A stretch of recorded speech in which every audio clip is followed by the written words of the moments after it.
কিন্তু বাংলায় নবজাগরণের প্রথম পাঠ পড়িয়েছিলেন যুগান্তরের কাণ্ডারি বিশ্বম্ভর ওরফে নিমাই। শ্রী মহাপ্রভুর এই চিন্তাধারাকে পাথেয় করে গৌড় ভক্তমণ্ডলী ও কৃষ্ণ প্রেমানুরাগী ভক্তের সহযোগিতায় আগামী 28শে কার্তিক ও 29শে কার্তিক সন 1431 রাস পূর্ণিমা উপলক্ষে বহুদিনের ঐতিহ্যবাহী মহোৎসব ও পারম্পরিক অষ্টপ্রহরব্যাপী নামযজ্ঞের আয়োজন করা হয়েছে মাখালতলা জোড়া হরিবাসর প্রাঙ্গণে।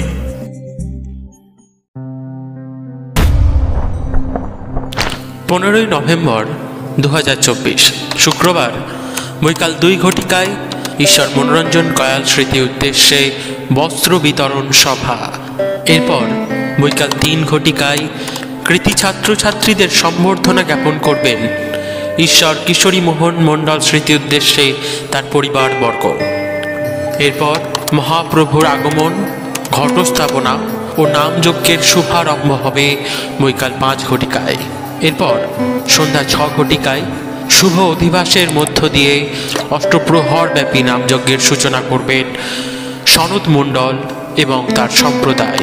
রাত্রি 8 ঘটিকায় লীলা কীর্তন করবেন মাধবচন্দ্র কয়াল, আসছেন সুদূর কলকাতা থেকে। এবং তৎপর রাত্রি 12 ঘটিকায় জয়গুরু সম্প্রদায় তারক ব্রহ্ম নামের মধ্য দিয়ে অষ্টপ্রহরব্যাপী নামযজ্ঞের প্রথম দিনের অগ্রসর করবেন। 16ই নভেম্বর 2024 শনিবার সকাল 7টায় ভাগবত পাঠ করবেন অজয় মণ্ডল।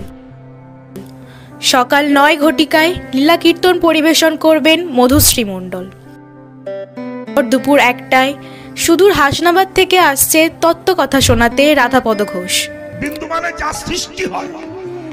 বৈকাল 5 ঘটিকায় লীলা কীর্তন পরিবেশন করবেন সুর সম্রাট সুরজিৎ বসু। রাত্রি 9 ঘটিকায় লীলা কীর্তন পরিবেশন করবেন কীর্তন রসরাজ সাধন কৃষ্ণ দাস। রাত্রি 1 ঘটিকায় রাসলীলা পরিবেশন করবেন রাস রসময়ী অর্চনা সামন্ত।